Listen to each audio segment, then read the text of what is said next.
It is 8:05 and I wish to start the session quite early because we started getting questions coming in as early as we sent the invitation. So that we can have ample time to answer all the possible questions for you. Allow us to start as early as now. I am so excited to see you guys today, and we are also live on Facebook. So in case any of your friends are not able to join on Zoom, kindly ask them to log on to Atara Solutions Facebook page. We have gone live so that we can be able to accommodate as many people as possible, because turns out this is a very, very interesting topic for everybody. So karibuni sana, and we look forward to learning. No, Vincent, we are not late. We are just about to start. We allow people a few minutes to log in, so do not worry. We are starting just now. So good morning, good afternoon, good evening, ladies and gentlemen, from wherever you're joining us from. We are so honored to have you this evening, and we appreciate that you could take the time to be with us. Welcome to Get It Right with Atara Solutions, where we seek to demystify issues in entrepreneurship and employment. This is our 5th session of season 2. We are so excited. Season 1, we managed to do 26 episodes, and turns out we're on the 5th episode of season 2 now. So we are really excited and looking forward to learning and impacting lives. Season 2 is brought to you by Balcon Housing and Stallion Construction Company Limited. My name is Grace Nzula, a trainer and HR consultant with Atara Solutions, an HR consulting and training firm that provides total HR solutions to employers and employees. At Atara Solutions, we help employers who are seeking to improve their performance in workplaces and those who are looking for job placements. We also assist employers implement HR systems, upskill their human resource, as well as find good talent. I am also a manager of Panessa Training Institute, a carpentry school. Get It Right with Atara Solutions is a webinar series that demystifies issues in entrepreneurship and employment. We have been doing this every Tuesday from 8 p.m. to 9 p.m. In case you have missed any of the sessions, kindly log into Get It Right with Atara Solutions YouTube channel, and you'll be able to catch up. So as always, we have some giveaways next week. By the way, we have a package for somebody, one of our audiences from Kapula Mintito. So stay tuned. We have something for you. Kapula Mintito is a shop that sells mapochopocho kama vile, raw or cooked roasted cashew nuts, mabuyu, the mabuyu from Mombasa. You know that mabuyu, right? And then they sell also asali, the real honey. So check them out, Kapula Mintito, on Facebook and Instagram. As I said before, we are also live on Facebook. So in case someone is unable to log in, they can actually go to Atara Solutions Facebook channel, page, and you'll be able to catch up. So as I promised, we have some serious lineup for you. Oh, season 2 is lit. Next week, we are hosting an entrepreneur, and you know how those sessions are, huh? So today's session, as said before, is brought to you courtesy of Balcon Housing, a real estate company incorporated in the year 2001. The company has successfully sold many parcels of land in different parts of the country. They provide both residential and commercial land for investors, individuals, and groups. They also offer property management services, and they have a broad asset experience complemented by their comprehensive property management services of mid to large scale properties. If you're looking for land or you have a building that you're looking for managers, kindly talk to Balcon Housing. If you're also looking to develop or construct your house or commercial building, kindly talk to Stallion Construction Company Limited. So today is a very exciting day for me. We have Madam Jane Mutisya, who is not new to us. I know when we posted about the session, somebody said that they like this particular speaker. So we are honored to have you back, Madam Jane Mutisya. Allow me to speak a bit about Jane. Jane is a career coach and career development facilitator with over 10 years experience in international HR and managerial experience within international organizations. She is, allow me to just say this slowly. She is the founder and customer happiness team lead for Career Management Center Limited, a HR recruitment firm based in Nairobi, Kenya. It is called Career Management Center. Jane is also the country director and vice president for an organization called Women in Africa, a Pan-African organization that focuses on turning girls into breadwinners. Jane has worked as the HR coordinator in charge of East Africa region for the British Broadcasting Corporation, Media Action, as HR specialist for USAID projects under Chemonics International, and as HR and admin manager for Practical Action East African Region Office. So my people, you are in very, very safe hands. We've had Jane before. Jane did a session with us on employers unmasked. As you've heard, Jane works a lot with job seekers. She works a lot with organizations, and she's an expert in this area. She took us through what employers are looking for. Please go on and catch up on our YouTube channel, Get It Right with Atara Solutions, because if you watch that, and I'm sure what she's gonna deliver today, I think you'll be fine. Jane, you know, we have a situation in this country, not in this country, I think as a world, because we've had quite a number of people who are leaving employment because they have to go and take care of their sick family, or they are quitting because they've given birth for women. Some decide that they're not working up to 3 years. We also have some people who lost their jobs in 2018 and have not had anything to do in the last 2.5 years. And you can imagine, and I'm sure you've had experience with these things, and it just sounded right to actually help these people be able to secure a job, or even go and pitch for gigs in entrepreneurship and stuff. Because if you're not able to get income, then it becomes a problem. So tell us, how do we then position ourselves back into employment after a break?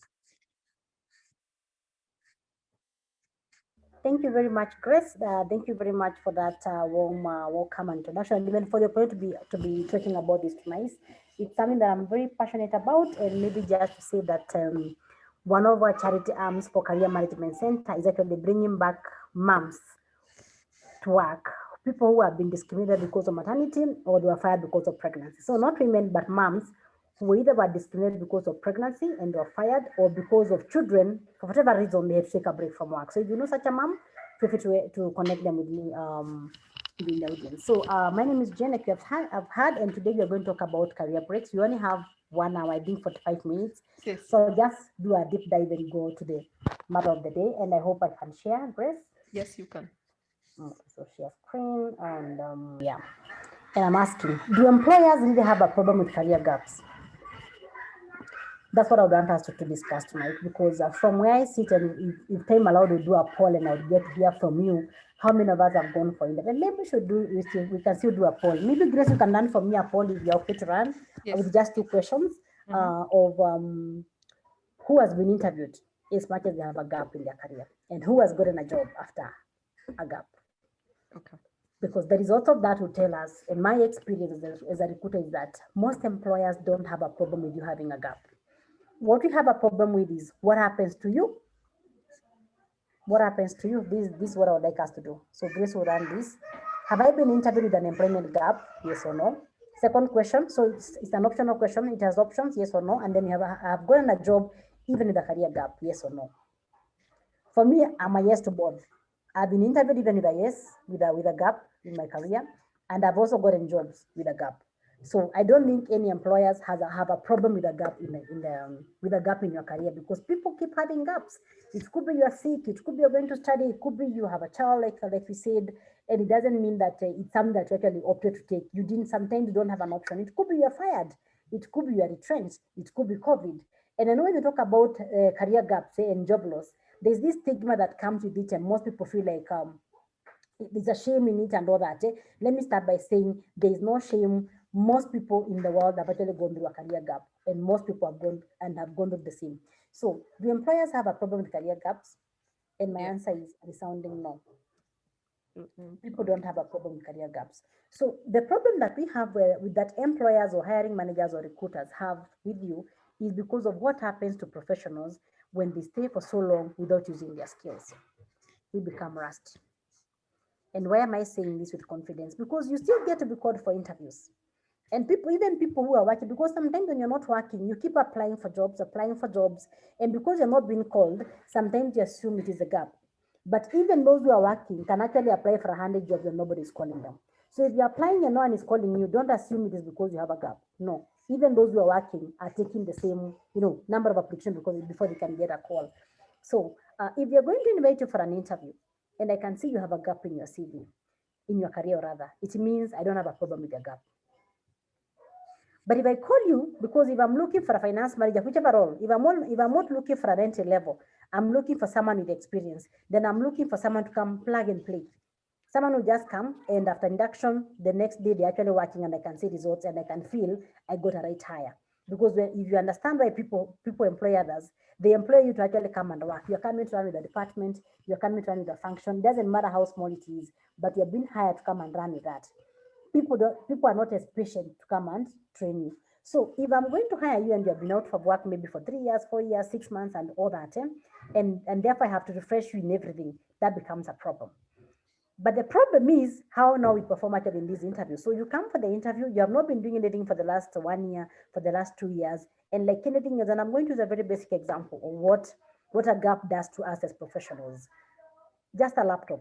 If you have not used a laptop for 2 years, if you have not used a computer for 2 years, as simple as that, even a car, as simple as that, you'll come and you struggle and you'll see you typing with one finger. You who could type like like a secretary very fast, you're now looking at it and wondering, so Excel, where are the borders? So where are we? So if you don't use something, you tend to lose it. So when we take a gap, the biggest thing that we need to guard is how are we ensuring that we are not losing our skills, that we are becoming less and less marketable. That is the only problem that I feel for me. Anytime that I interview someone who has a gap, that is the problem that I have with them. Because now I would want to hire them. They are really good. They are very personable. They have ABC. They have the academic bit of the job, but they are not fresh. You ask this person, have you done finance reports if they're in accounting? And they start saying, yeah, I used to do reports, but blah, blah, blah. You can tell that person needs something else to be refreshed. And this person, if you have a gap, remember you are still competing with those who are currently working. So them, they are speaking from a very fresh memory of what they do every day. You are speaking from a memory of 3, 4 years, 2 years ago and all that. Trust me, it will not be the same.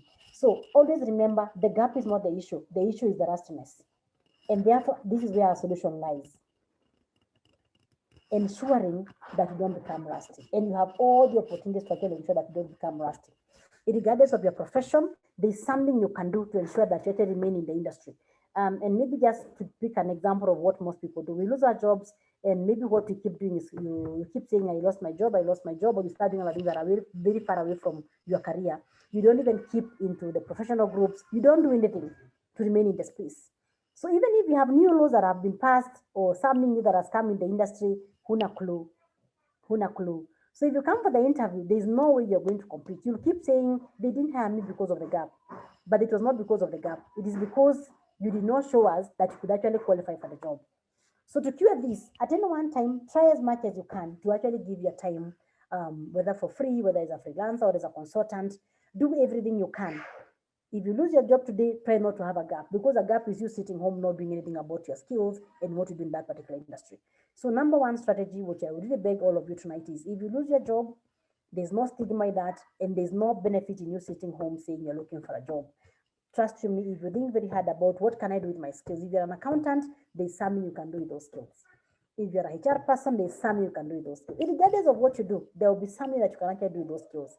From consultancy to freelancing to writing to teaching, there's so much that you could actually do to ensure that you remain and people don't forget you in the industry. So that has to be deliberate. If it's the only thing that you get to do, that has to be deliberate, because there's no point me calling you for an interview and then I feel like I'm hiring you purely on empathy, because you can't convince me that you can actually do the job. And as the hiring manager, I am hiring someone to come and run from day one. So very important, if this is your only takeaway, if you lose your job, please guard your skills, ensure that you remain up to date with what is happening in your industry. Don't forget those skills that you learn that are required for you to do the jobs that you have to do, whatever the case. Um, Always remember you're competing with professionals who are currently working, and therefore you really have to up your game, and you can't up the day I'm calling you for the interview. So if you have not been doing anything between now and when you lost your job or when you stopped working, it is never late. Start now. Start thinking very hard and asking yourselves, what do I have to do now to ensure in the next interview, I'll not be speaking from my experience of 5 years of trying to think very hard. And talking about that, we'll be looking at the mistakes that you make in the different steps. But let me just now skip and talk about, we have called you for the interview and you have a gap. And you come and I ask you what I'm concerned that should be just an obvious for you and you can't answer. So before you go for that interview, please know that you haven't been working. And even if you have been working, answers don't just come. We have the army every day, they go for war, but they practice, practice, practice. You know what I mean? Nobody wants to be ambushed. People prepare for everything, they over prepare. Just like an exam, you have gone for classes all through, but when an exam is coming, you prepare for that particular exam. Because an ambush, when people ask you things and you're not ready, most of the times you fail. So if you have gotten that chance to be interviewed, that is like gold, please get it. So prepare, read that job description word for word, asking yourself is what they're looking for. How do I match this? How are we doing it? Get someone who's in the field, understand, read with them and just get to understand and refresh your memory. And don't wear the hat of a job seeker at that time. Think like a recruiter. Ask yourself, if I'm an accountant and they're looking for someone to do financial reporting, what kind of reports can I prepare? How are they being prepared? Can I look at samples of how this report used to look like? Can I just prepare one that is ABCD? If they were to give me a practical, how would it look like? Do I have my colleagues? So very important to keep networks. Do I have my colleagues who are still in this field who can actually just brief me on, if anything has changed on how these reports have been done, anything has changed on how ABC is being done, all those things. So that by the time you go for the interview, you have actually prepared. Because like I say, interviews are not for the best, most candidates. They are for the most prepared candidates. If you come for the interview and you're able to tell us that you can actually do ABCD, I know we keep getting it wrong and that's why we have probation, because we hire people based on how they perform in interviews. Of course, sometimes you have practicals, but you need to prepare for both because this is work that you have previously done and therefore it means you can actually do it again. But if you just come hoping that we'll feel mercy and ABCD, it will not work. That strategy will fail you really badly. So whether you have been doing something or not and you have been called for the interview, everything else now doesn't matter. Whether you have a gap or no gap, if you have been called for that interview, prepare, over prepare. Not theoretically, but against examples. Have buckets and buckets of scenarios of the challenges that you face when doing ABCD, the things that you have to go through to ensure that, to show that I've been there, done that. That is the most important thing. So just turn that thing upside down, the technical part of that job, and of course, all the other things about the interview. So do that. And then, so I'm saying the gap is not the problem. The problem is your skills, how you sell yourself in interviews and in your resumes. So I'd like us to just look at what I'm calling the strategy number 1 on how to manage your gap. And the first one is don't have a gap. That I already said. So you have lost your job, you have not lost your skills. You have not lost your brain. You have not lost all the things that you can do. So just be deliberate. I've lost a job. I don't have to say that now I have to now accumulate a gap and ABCD. If it's because of maybe sickness and therefore you're sick, you can't work, as soon as you bounce back, start thinking about things that you can do. If it's a redundancy, like I keep saying, cry for a week or two, but you have to stop crying and now start thinking about how do I move the next? How do I now look at my future? If it's about maybe you have gotten a baby, as soon as you're able now to now win and do other things, deliberately purpose to now see what can I do for myself first before someone else can actually pick me for their next job. Because like I said, most employers are looking for a plug and play kind of employee. So if you come to the office, if you come for the interview and you don't know, always remember to log in. So what can you do for yourself? If you can afford to not have a gap, very important. Trust me, if you think hard, you can see how to go about it. So as soon as you stop working, think of how you can continue building your skills, e.g. consulting, freelancing, volunteering, all those things. And then become a dot then online in your industry. Be able to just do things, pieces, read, look at the things that people are going through and be able to solve those particular solutions.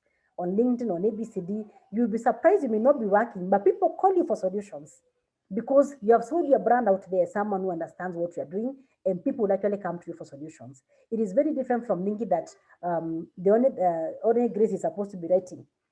and saying that this is the way forward on this particular issue. The moment you start deciding that you want to be a thought leader, you invest in research, you invest in your skills, and for some reason, trust you me, the more you research, the more you put effort, you actually become a thought leader, and people come to you.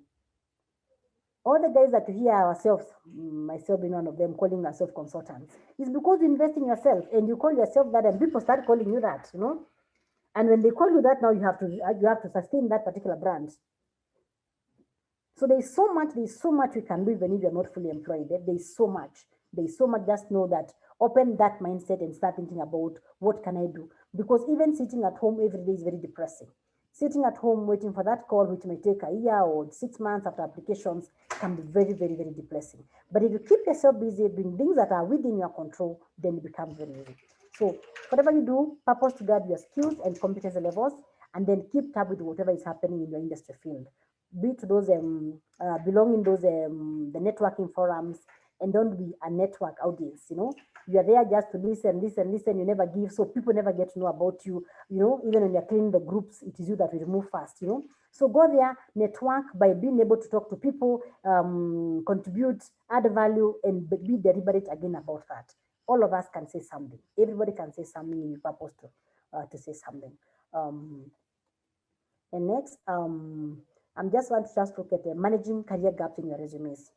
So because gaps are all about our career tools, from how we apply for the jobs to what we do in our cover letters, our CVs, our interviews, how we network online, how we do our referrals, all those things, you know, and how we apply. And remember, nowadays we are applying jobs online. So much has changed in how we apply jobs. Not very many jobs not be about attaching your CV in an email. It's a whole system, artificial intelligence that you're using to apply for that particular thing. If you don't learn how to use that, then you keep applying and your CV will just be disappearing, and therefore you stay for a very long time unemployed. But just address about managing career gaps in resumes. One of them is the first page of your CV should emphasize on your skills, competencies, achievements, and certifications. If you have a gap, so don't start by work experience up there, and you're telling us is the first thing that we are seeing you're not working. Unajua unaficha ile yenye utachukuza. So start by telling us where we would want to see you. If I'm looking for the following skills, then show me the skills and, you know, a picture of what I would want to talk about. And then now we can talk about your experience much later in the CV. I just want to show you a sample so that you're able to follow to what I'm saying. So I'm going to get out of there a bit and just be able to share a fresh new share. Let me just share that in a few.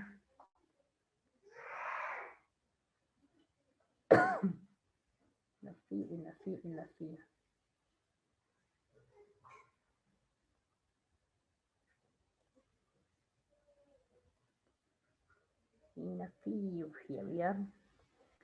So let me close this. Then I see a new share. There we are. So this is an example of a functional CV where you can see a gap in this particular CV. I hope you are seeing the screen. You can see a gap. This person starts by saying what they can do. They are not just talking about summary and all that. So in your resume, how you want to maximize you being shortlisted, because you still have recruiters who have a bias who are saying I can't get again with a gap. So to be that bias, you have to sell what is it about you that is a stronghold. So like this particular one, you know, he's strong in all that, he's strong in this, he's strong in this. He's giving a pitch about his experience of offering 10 years of sales and leadership experience. Because even though you have a gap, you still have your 10 years, you still have your 5 years experience if that's what you have. So see how to budget to have a sales pitch for yourself against the job that you're applying for. Beef your competencies against what they're looking for, not just arbitrary. You have to read the job description and now see how to tailor against what they're looking for. Of course, if you have those skills, you'll be surprised one job will be looking for the same thing, but they're asking for different skills. So see how to bring out those skills as you do that. So already, if I was shortlisting for this job against the job that I have in mind, most likely I would already shortlist this guy. You know, talk about your academics as you come to know key things that they're looking for. For this particular one, this job requires someone who has experience managing digital projects. So he takes his experience or other achievements in terms of digital projects, and he showcases his experience just with managing digital projects. So by the time you know that he's currently not working, you are totally sold out. The other thing was the high partnerships management. So again, he takes that and he's showing all that. By the time he gets to talking about his experience and that he's not currently working, you're already totally sold out that this guy, we have to meet him. I like his experience, I like his competencies, I like ABCD. So let me just do another new share, and I hope you have followed about that what is it called, the functional type of CV, where you showcase your stronghold with the things that you think are actually very strong for you in line with what people are looking for. You don't start by talking about what will make you be thrown out. You don't talk about you don't start by talking about the way you have a gap.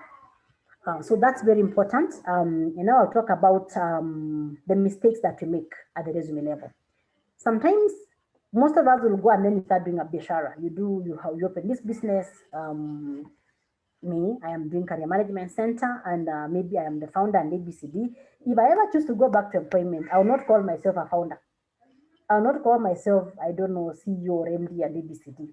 That day I'll not be, I'll do what I do. If it's a HR consulting firm, I could be the MD, I could be the founder, but most of the time I'm doing HR assignments. So I'll call myself HR manager, HR specialist, HR director, so that I relate with what people are looking for. So if I'm looking for a sales manager and your CV is calling yourself MD, the first thing that comes to my mind, who MD and apply a job can qualify, because you may not know the organization, I may not know it's a small company. And again, people are going to discriminate you for maybe sometimes having a small company. So you have to know how to play, because anyway, it's your business. So you can, if you're calling yourself a founder, you can as well call yourself whichever else that you choose to call yourself. But it's very important that you relate with what the recruiters are looking for to give you more chances of being shortlisted. So instead of calling, and I see this a lot, So instead of calling yourself a founder, calling yourself the CEO or whatever that is you're going to call yourself, give yourself a title that is relevant to what the job that you're applying for is looking for. That will give you more chance of being shortlisted. I have seen people also explaining the gap for CV. So retrenched in or maybe lost my job because of ABCD, and that makes the CV really cluttered. So just choose to do a functional CV of what has to happen, and then when you go for the interview, of course they can see you have a gap, and they'll call you and you can tell them. Or if you really have to explain, you can mention and keep it very short in the cover letter. But in the CV, focus on showing your skills, your competencies, and the kind of assignments or tasks that you actually took that would make them hire you. So in terms of why you left, you can leave that for the interview. And then again, when you have a gap, we keep feeling like you need to lie about it. Remember, if you lie, whether about the titles or the dates, we still do the reference check. So we'll have liked you, but unfortunately, we might have to draw the offer. Because if I call wherever that you, and when you're not working, reference checks become very, very, very key. Because I don't know that it was a disciplinary issue, or for sure the way you are saying it was you are being laid off, or it was being laid off. So when you're not currently working, this becomes very key. So even how you manage your references is extremely important. So talk to them, let them know you're looking for a job, let them know that you're making them your references, and hope that they don't actually have to maybe disadvantage you. So even as you choose your references, be very careful and let them know that you're looking at all that. If they lie for you, fine, but a lie most of the time comes out. So be very careful about this. When it comes to this, because I've seen us withdrawing offers. One time we were hiring a lady from a different organization, and she was the best. She was a researcher. She was the best. And unfortunately, that particular company used to request employees to give us their previous, and we knew she was not working. No, she was actually working. But we asked her to give us her payslip because she didn't negotiate it very hard. But when she brought the payslip, I just looked at it like this and I could tell that pay as you earn was wrong. And I was like, this pay doesn't look right. And therefore, we called her former employer, either former or current. And we confirmed she had left that organization 2 years ago and she had actually gone with their laptop. So lies have a way of coming up back and really eating you. So I would prefer we keep, just be honest about it. If they call you for the interview, explain, because having a gap is not a new thing in the world, especially now with Corona. And I think people are now more exposed, and people now are more acceptable having a gap. Even that recruiter, you'll be surprised even him or her has had a gap in their career. So I don't see anything wrong with having a gap, and therefore don't lie about it. Just go and explain. And then we talk about managing the gap at the interview level. And like I said earlier, as long as they have called you for the interview, everything else becomes secondary. You are there to prove you can do the job. So the essential and ongoing task of a job interview is to demonstrate how well your capabilities fit into the requirements of the position being offered. This is all you have to do in that interview. And you can't do this, like just like I said, like an exam or a cut. You cannot go walk in there now just for your cut or that exam. You have to fail. If you do that, even if you don't fail, even if you pass, is not with very good grades. So preparation is not optional. Preparation is not optional. Over prepare. Get someone that you can work with, an interview coach or someone else that is working in that particular field, and just prepare and prepare and prepare and prepare. So that when you go there, like I said, go with buckets of examples of how you're being able to do the things that they are looking for someone to do and how you can bring that value for them. When you're going for interviews, remember you're going for a marketing, you're going to sell. Imagine if you want to buy a phone in the market and the person selling for you the phone keeps talking about the OE aspect of it. You know, if you don't buy this phone, I will do a BCD. If you don't buy this phone, so don't go for the interview with the OE of feeling like, because I've been so jobless for so long, please give me the job, please do a BCD. So it is not the day to show your desperation. Please wear your confidence jackets and just go confidently because they called you, because they believed from your CV you could do the job. Even from how you walk, from how you look, from how you speak, from how you interact, be very confident, because having a career gap and the fact that you earn this job does not make you desperate per se. I know you didn't need it, but at the same time, if you bring that, different people take it differently.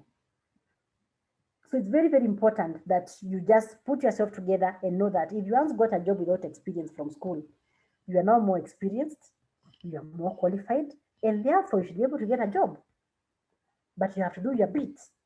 You have to do your bit. And I'm saying in the interview, your only bit is to show that you can actually do that particular job. Most people don't hire you out of empathy. We hire you because of the skills and the competencies. Please come and show that. Just come and show that. Remember, again, it's never always just about the technical skills, how you package yourself, the confidence, how you speak, how you do ABCD. And during these interviews, sometimes when people have been terminated or when they have been not for so long, we have a tendency sometimes of getting very negative. And therefore, at any one time when you're speaking, you keep waving and going back to the toxicity or the negativity. And trust you, most people are tired of toxicity, of that negativity. So try as much as you can to remain positive. Try as much as you can to be able to save yourself and steer just forward. I know the past can be very painful sometimes, depending on how your gap came about, but just purpose to be very positive. So in interviews, if you go without preparing, or you prepare last minute, or you go late, or maybe you're not working and therefore maybe even the attire, how you dress for the interview, because it is still important. Don't be lied to.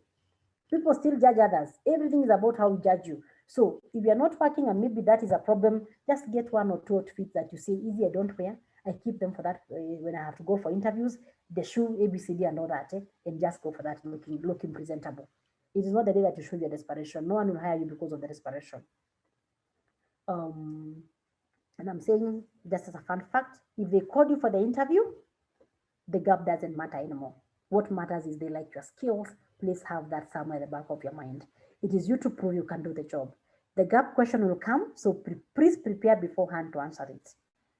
Don't go there saying, I cannot remember the name. When they ask me, what will I say? And you're not preparing for an answer. Prepare for an answer on what you have to say. Sometimes maybe the truth will hurt you, so you have to know how to package it. If you are fired for stealing or for doing one of those bad things, you have to know how to sit and say maybe you learned and all that. So you have to know how to go and say whatever happened. Some things are easy to explain as to what could have happened. Others are hard. If it is something that was really bad, always say that you have learned, and going forward, you know the repercussions of doing all that and ABCD. Sometimes when people own up their mistakes, people forgive them more. If it's not an entry level, the hiring manager is looking again for a plug and play kind of hire. You better show them that you are plug and play. And this can only come from what you say the moment you open your mouth.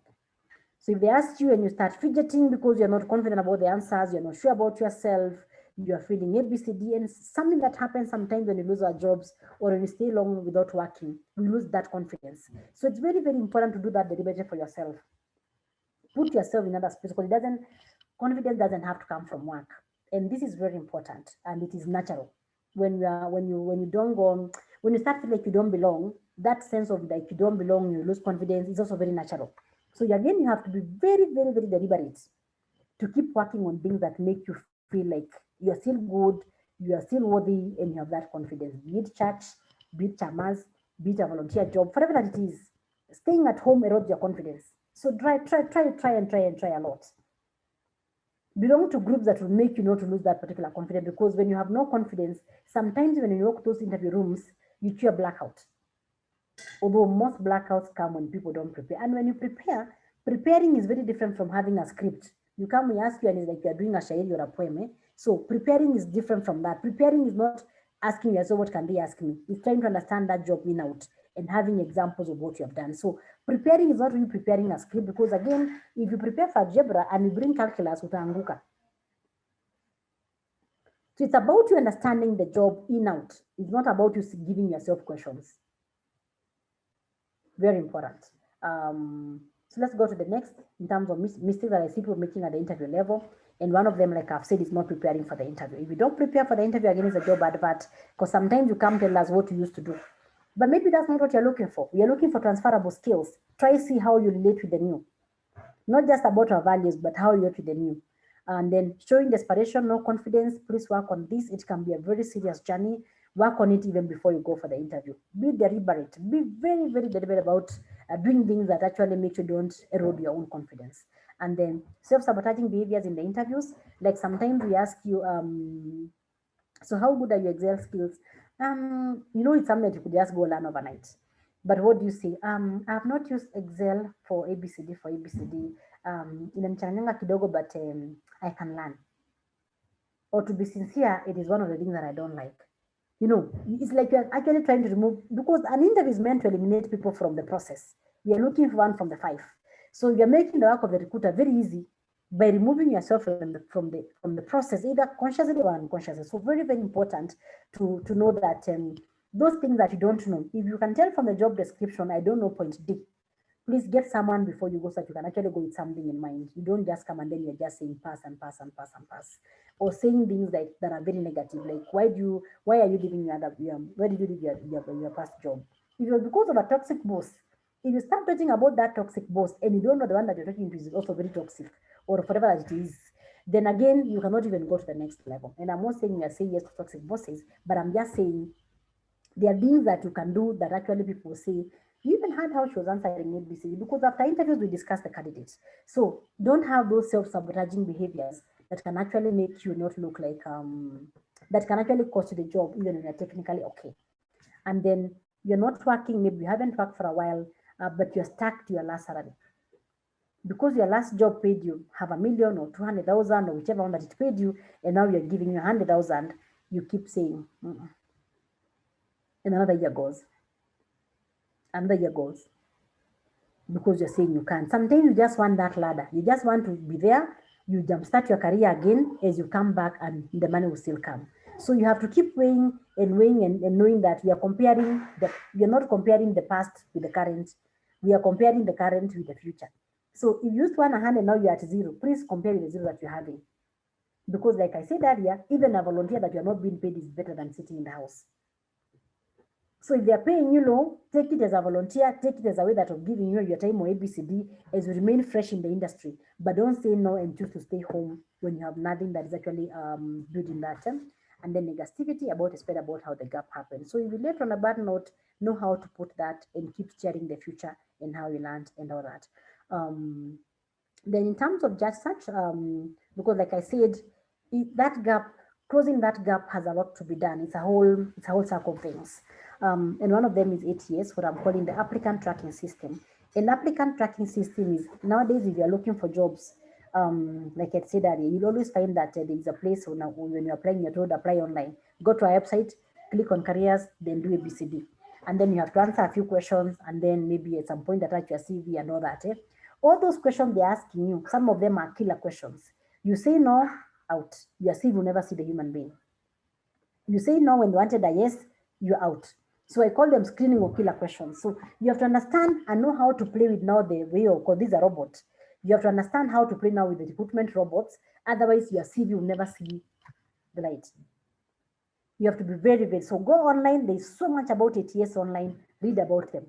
I'll just show you briefly, hoping we still have time, on how you can actually optimize your CV on the ATS, because how the ATS works, when I use it for recruitment, how we do is we put an advert there, people apply, but I only see those who score 85 and above from the robot, from the ATS. So if the ATS scores you 85 and above, then those are the only CVs that I'm going to come and shortlist from, because the process came to do 500 applications and you have to go through all the 500 applications, and most of them will maybe be a complete waste of time.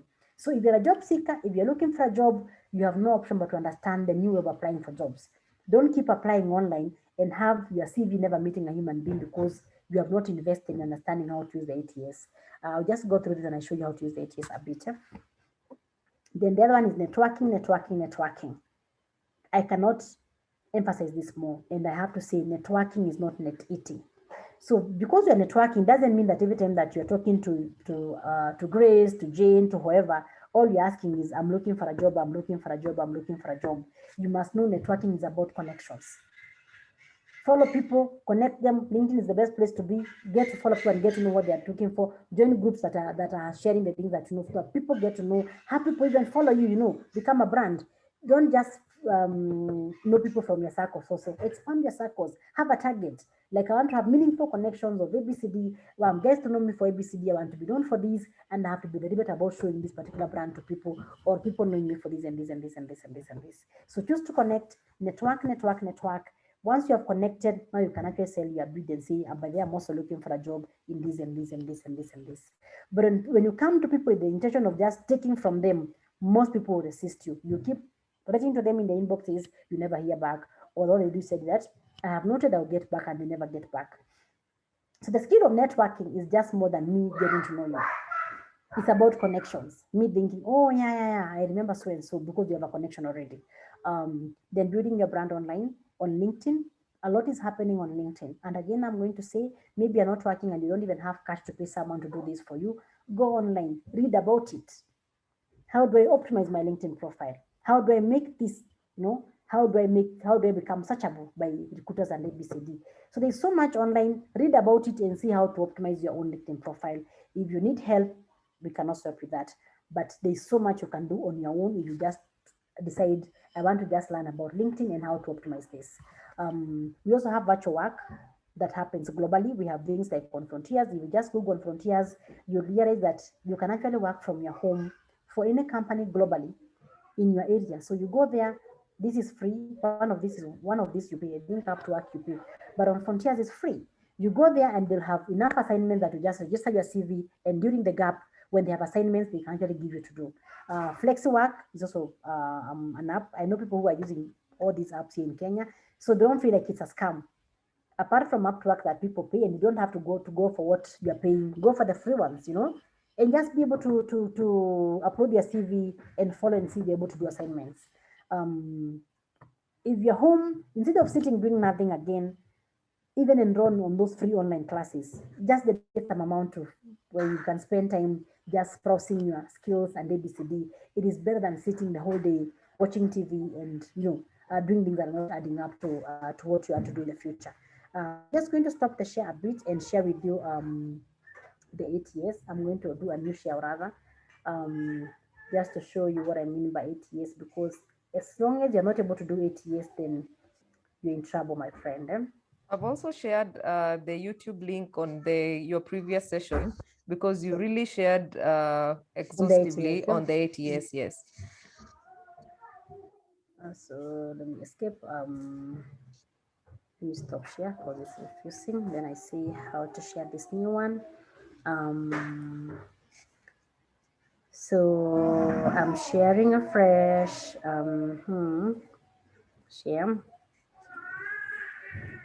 And you can see this is Google. I'm using something called JobScan. If you just go online and just Google for ATS, JobScan machines, or ATS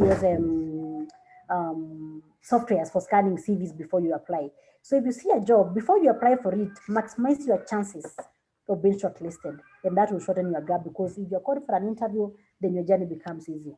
So you come here and paste your resume, and I'm just going to do an experiment. I hope they agree.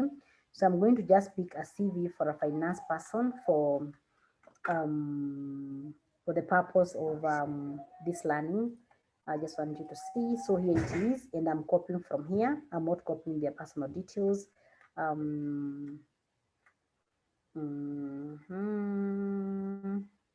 We copy up to there. This is a sample just to show you. And I'm going back to the ATS, which is here. And here we are, you paste your resume there, and then here you paste the job description, or rather the advert of what you want to be. And this system will tell you what could be missing in your CV. So I've opened Google Page. I hope you can see. You guys can see. So that was an accounting job. I'm going to just take this finance manager here. Assuming that person is applying for this finance manager job. So let's see. I don't want that one because it will give us issues. Let's see this one. It's easy to copy. Apply on this. Let's see if it gives us the option to copy.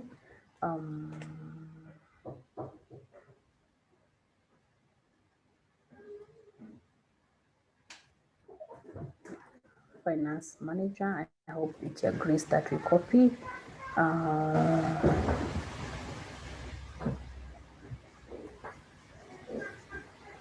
Here it is. So I'm going to just copy from finance manager from here. See here, finance manager.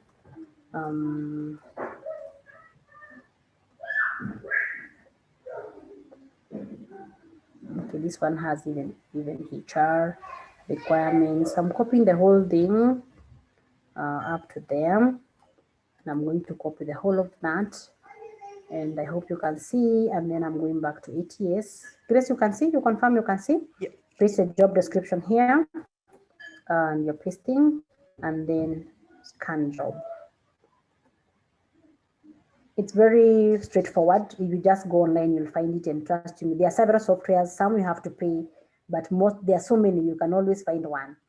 And you see now this one is saying that was an accountancy, this was a finance manager. So they are saying this CV is only getting 30%. From the scan, if you're applying for that job, the one for now, if you have to click here, apply online, you will score that percent. Meaning, like I said, I only see from 85% and above. That means I will not shortlist you. I will not see you. You'll be among the CVs that will be rejected. So if you come in and say add more missing skills indicated by X into your resume to increase your margin to 20% or above. So if you come here and say, let's just see if this has missing skills.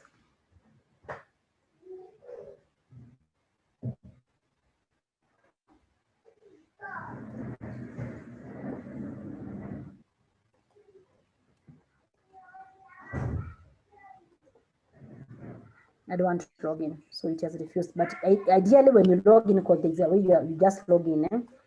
I don't want to log in. So and I don't want to do it again. So let me see. I didn't want to log in. So I hope you have followed it. So ideally, it would show you in a very nice way, and you just have seen you would have seen other than the match rate, you would have seen even what skills are missing. Maybe you're missing finance management, maybe you're missing, I don't know what, and you're just able to come and let's see. Try sample job and resume. Just try this for the purpose of whatever. So this is the resume which has put there. That is the job. I don't know, that's the one. And then it's scanning. It's scanning, and as you can see here, 55% match rate. So I don't want us to learn more about match rates, but I want us to learn something different. So if you see here what it is saying, add more missing skills. So you come here and check under 3 important high value missing skills below. If you click here, you'll come and see what it's that the person is missing. I hope you can see from my screen. It used a different job. We didn't use the one that I gave. It's missing product management. It has, your CV has 2. See here, your resume, the job description. So it has windows. Your resume has 7. This has 2. Your resume has 2. This has ABCD. And then it says the job description has an iPhone 2, and then your CV doesn't have. Meaning you have to go back and put in your CV iPhone if you're looking for a techie job. It's looking for engagement. Your CV does not have engagement. The job requires somebody with engagement. This is the wrong job. It's not the one that I had scanned with. It's looking for a market, someone who has done mid-market segmentation. Your CV does not have, the job has. Multi-platform, your CV does not have, the job have. Mobile commerce, your CV does not have. You see, So if you just do that for your job, and there are very many other things that you can see, like even the soft skills, skills comparison, strategic thinking, your CV does not have, the JD has. Vision, it doesn't have. Judgment, you can see now. So if this happens and your job does not, your CV does not score the match that it should score, then you have a problem. Is that clear? Yes. So at any one time, you have to keep editing and editing and editing until you see your CV get verified. And that is not lying, because you'll find that maybe instead of, let me say, a word in HR, maybe like if in HR and they're looking for talent acquisition and your CV is saying, recruitment and selection, which could be the same thing. It will be telling you the job has talent acquisition, because it's a robot you're dealing with, artificial intelligence. So they should be saying the JD has a talent acquisition, you don't have, but you have the same thing on that you're calling it something different. You could be using the word liars when the job has a lot of collaboration instead of the word liars. So when you are able to do this, you maximize your chance of being shortlisted. If you'd like to learn more about this again, it's something that we have a class that is very deep, including the ATS CV formats.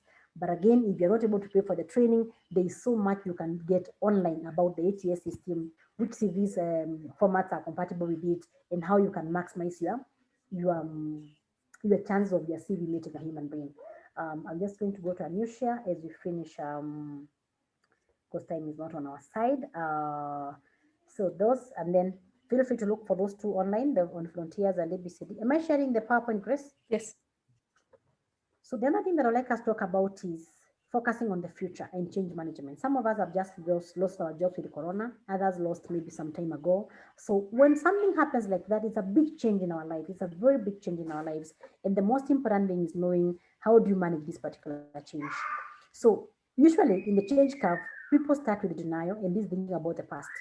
You're very mad that they used to work so hard. They actually settled for you. You know, you made a mistake once and your boss said you had to go, whatever that it is. And or maybe you're a mom and your husband says you had to drop the baby, or whatever that it is. You could be in that state of feeling very bad, and then two people come to anger. You remain at this spot so angry, and you don't even have the energy to even apply for a job. When you're stuck in this past, it hurts you more than anybody else.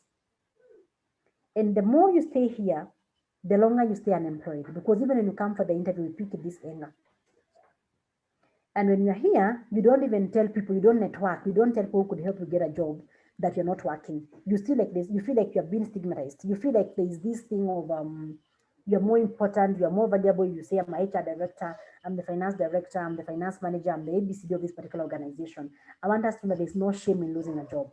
There's no shame in not being able to work. It is not I don't think that is why we just exist in the world. And it's just a state. Today you're not working, tomorrow you'll be working. So it's just a state, and we have to move from the point of us feeling like we are not enough because maybe you've lost that job and ABCD. And then anger is the most dangerous. Okay, both are dangerous, because I've seen people who lose jobs and they don't even tell their spouse that they lost jobs.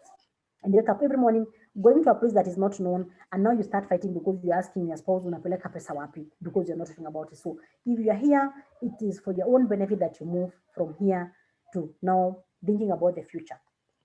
Thinking about the future. We are now exploring, I've lost this job, how do I progress from here? The longer I stay without this particular ABCD, the longer it's going to affect my future work and ABCD and ABCD.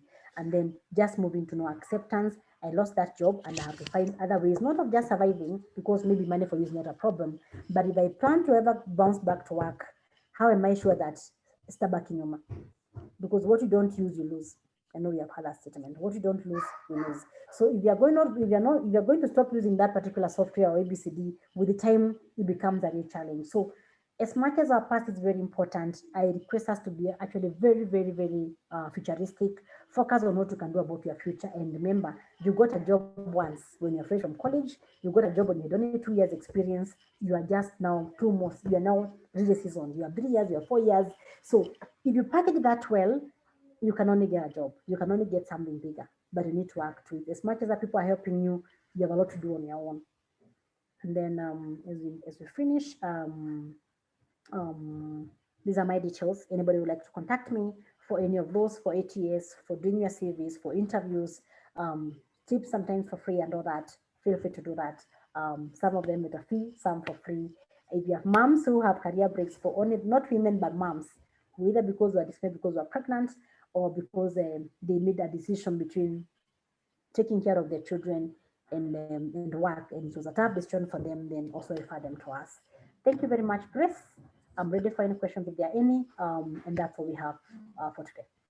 Excellent, excellent. Thank you very much, Jane. This session is brought to you by Balcon Housing and Stallion Construction Company Limited. You can check them out on Facebook and on their website. They deal in land and property management.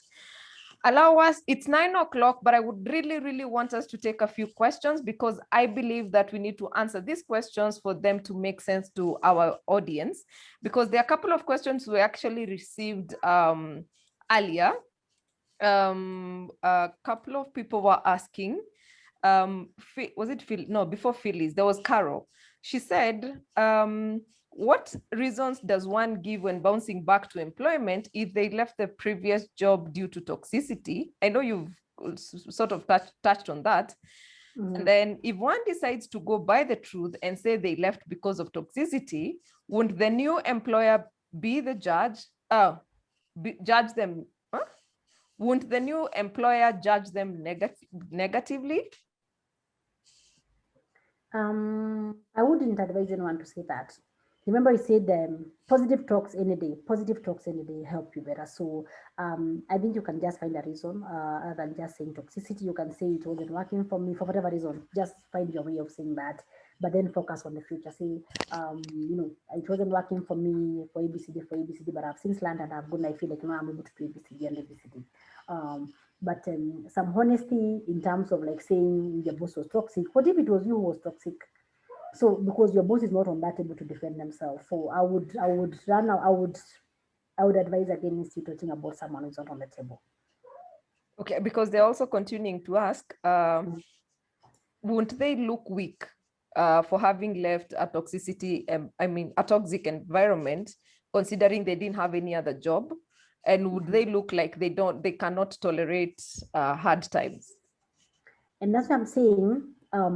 If you manage the gap well, sometimes you never even have to ask you where you left. Because if you leave and you plan properly and you're like, you know what, I'm leaving and this is what I'm going to be doing. I'm going to do ABCD, I'm an account, I'm going to be doing this and this and this, this I'll do ABCD, then maybe you don't have to answer the question of why you left. But even if you have to answer why you left, like I said, if they ambush you, you'll say toxicity. If you are prepared to answer that question, trust me, you'll find an answer. You'll find an answer, because the only time that we'll find you through reference check if it is fraud. If you are fired for fraud or for indiscipline issues, then you can't lie much about it. But if it's being that you chose to resign on your own, I am very sure in your resignation letter you didn't say I'm resigning because of toxicity. There's forever that you said. So just know how to package your story in a way that doesn't hurt you. Self-sabotage. Don't sabotage yourself. Yeah. Because if you resign, that's easy. If you're fired, that's different. But just know that I know if you're not ambushed, you'll have a proper answer. And like I said, that one for why you left, why the gap, that one will have to be there. And there are two situations. One, sometimes you have to explain gaps that are for a long time ago. Maybe I'm already working, but I had a gap in 2018 and I'm being asked, I can see you had a gap of 1 year. What happened here? That could be easy, but it can still cost you. Easier than for someone who is currently going through a gap. So whichever way, always prepare to talk about those things that are in your CV that look like, we call them risk hire assessments. So if I'm going to hire you, I have to go through all the CV and pick things, and I'm just looking like a detective to see what is not adding up. So do the same, and anything that is not adding up in your CV, prepare for an answer so that you don't feel ambushed. But talking about the environment was toxic, you don't know how we are here, you know. Yeah. Then Phyllis is asking, what do you do to get a job if you have been, you had a long career break, 5 years, especially when you are in an IT field, and maybe the employers feel like your skills are not updated since technology keeps on changing? I think you covered this. I want to answer that because that's the only problem that we have with a gap. So like I said, the gap is not the problem. The problem is when you take a gap, your skills will rust, and most employers are looking for a plug and play. Very few people hire you from mercy because they are feeling for you, you need to get a job. Maybe very few they are there. Most of the times when we hire you, the success of that recruitment is someone who came, and they ran with the job and were confirmed without a probation extension because they were good. That's a successful recruitment. And that is how the recruiter is going to be judged. And if she wants to be judged as someone who gets very good hires, the line manager is hiring because he's feeling overwhelmed. He wants someone to come and take that load from them. So again, they are looking for someone who has to come and have very good skills. So like I said, you have to be deliberate. If you have been having that gap and now we're having this conversation today, don't beat yourself. It is never late. Get a mentor, get a return program, purpose and say, I want to go back, but I know my skills are not up to there. What can I do? And get someone. Be that, assess your situation and be very ready with yourself. Be extremely truthful with yourself. What you're lacking, what you're missing, jifunze kabisa. So that if you go for the interview, you can tell them, I can have a practical, I've been out of work, but I'm ensure that I've actually remained very up to date. I do this on my own. I do ABCD. And most of the time, especially for IT, trust me, there are enough opportunities for you to practice. Yeah. Before we answer Vincent's question, allow me to ask, what do I write on my CV as the current job? Do I write stay at home, etc., etc., or do I leave it empty? So I'm going to go back to saying, please purpose to have no gap there. If you have been staying at home from tonight, start thinking about what am I going to do? Because like I said, if you're staying at home, chances are your confidence, your skills, your computer guys wake up in every morning and they're going to work. Okay? So purpose from tomorrow morning to something that you're going to do that will actually start building your skills back. The moment you stay at home, hapo kuna shida. And remember what I said about writing your CV.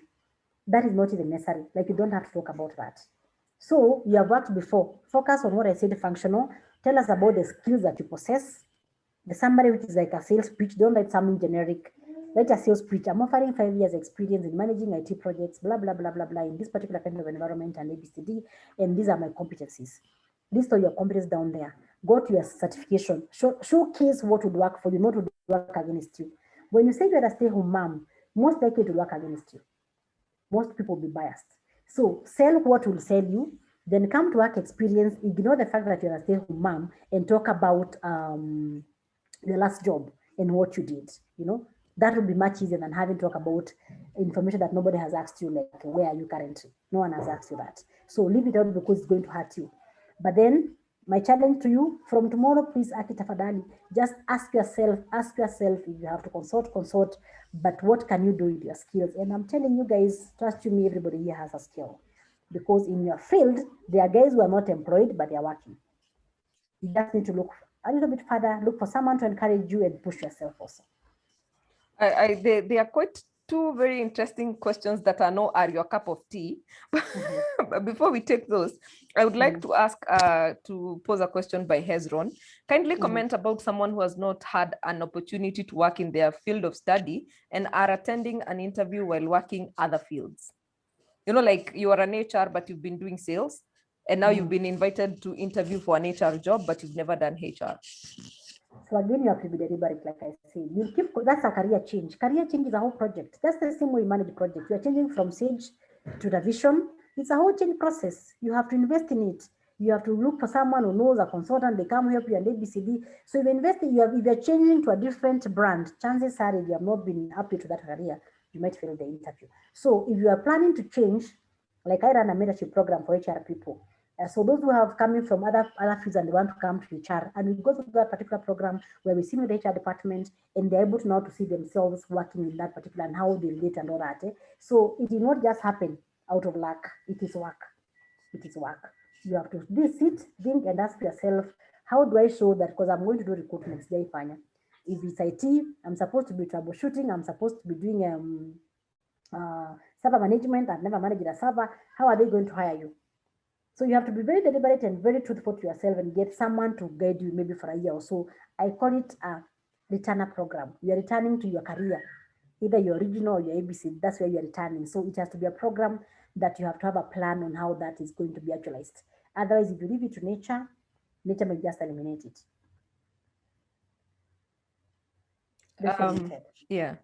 Juliet Moy is asking, can one get a job after 10 years break? I've done some consultancy volunteer work, but cannot fill the 10 years. I have also attended some trainings. Yes, you can get a job after 10 years. People do. People do. I wish one of the moms that was in the group that I said was attending today, and she would tell you she got a job after a 10-year break. It all depends on what you have been doing for the 10 years. And sometimes when you're not, when you have a gap, sometimes you tend to do all sorts of things.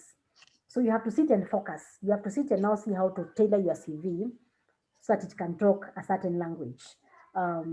Because shortlisting is purely done from a CV.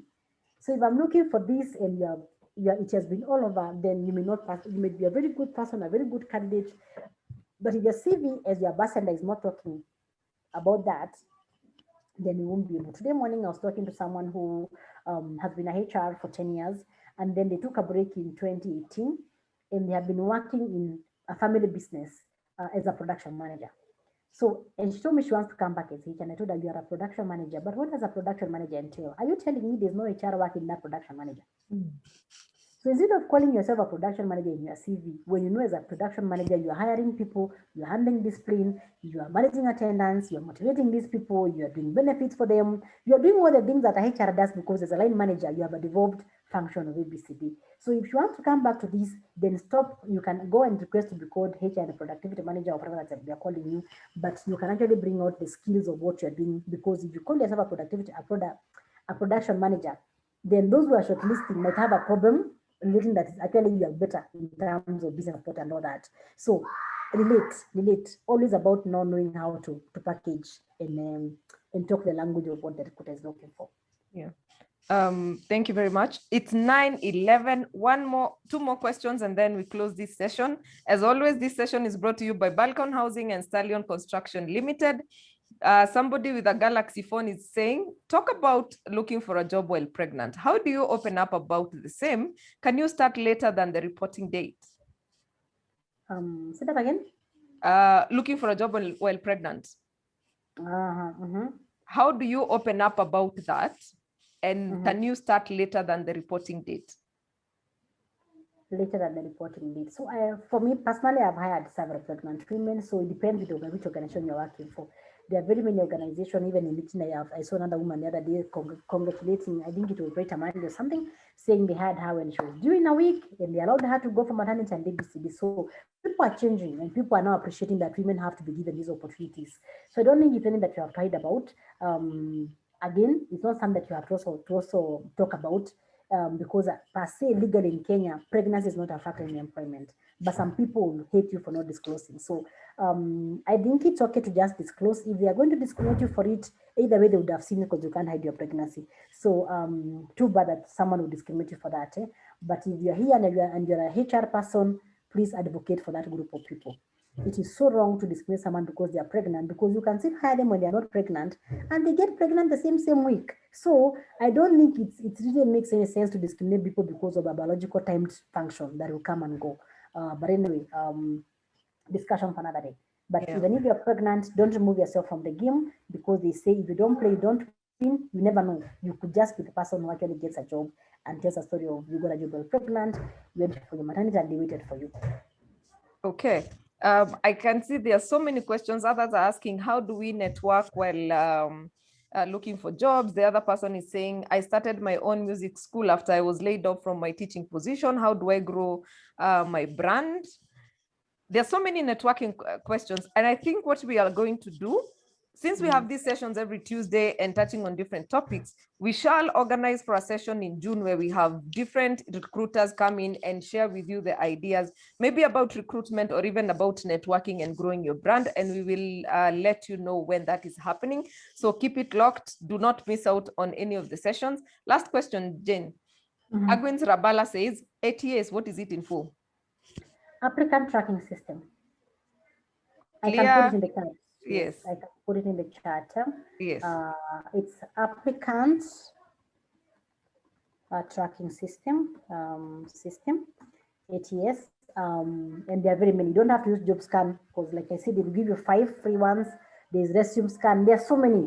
Just read about them and you'll be surprised by that the amount of information you'll find online.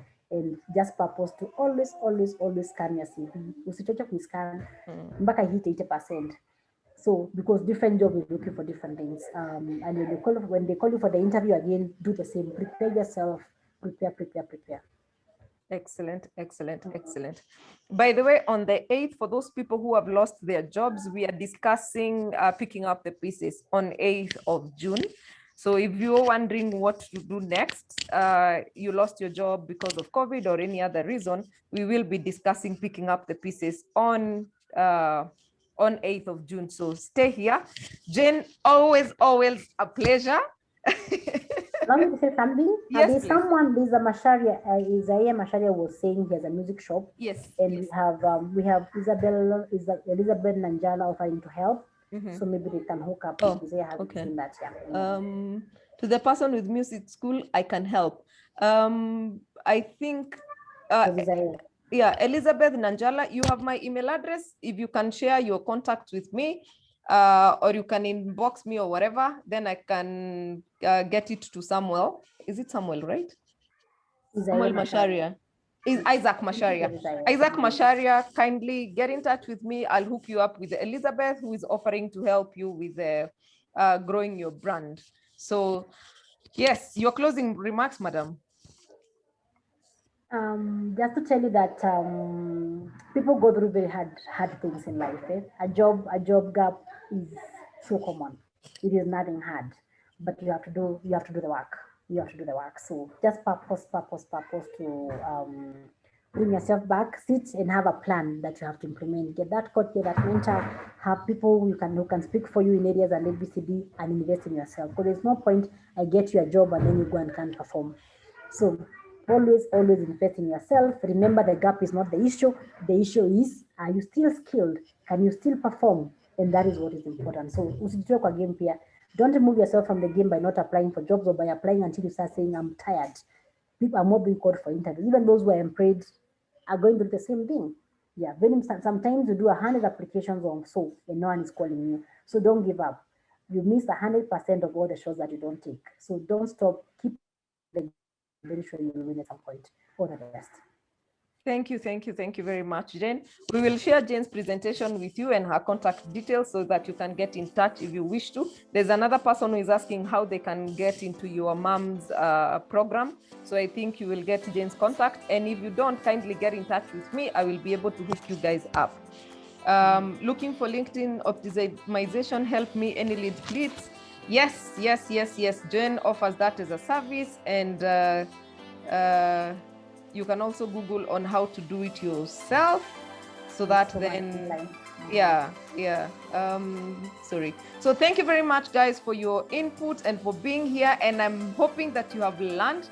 This informative session is brought to you by Atara Solutions in partnership with Balcon Housing and Stallion Construction Company. Then it's always a pleasure. Thank you very much. Kapula Mintito, asanteni sana for your giveaways. Next week, somebody in our audience will walk away with a gift. Thank you very much, you guys, for being here. It's always a pleasure to host these sessions. I've seen Oliver asking for more sessions. Oliver, we are here every Tuesday, and we discuss different topics that affect different people in terms of entrepreneurship and employment. So we focus on different areas that affect all of us. So my name is Grace Nzula, and I was your host. I am a trainer and HR consultant with Atara Solutions. We were live on Facebook today, so thank you, our Facebook audience. I hope you have gotten everything that Jane has talked about. Kindly like our Facebook page, Atara Solutions. Follow us on Instagram, Atara Solutions. Subscribe to our YouTube channel called Get It Right with Atara Solutions. This informative session will actually be uploaded there by Friday of this week. See you next week, same time, same place, as we hear from an entrepreneur. For those of you who are going into entrepreneurship, come and learn the practical things that are happening. From all of us, it's good night.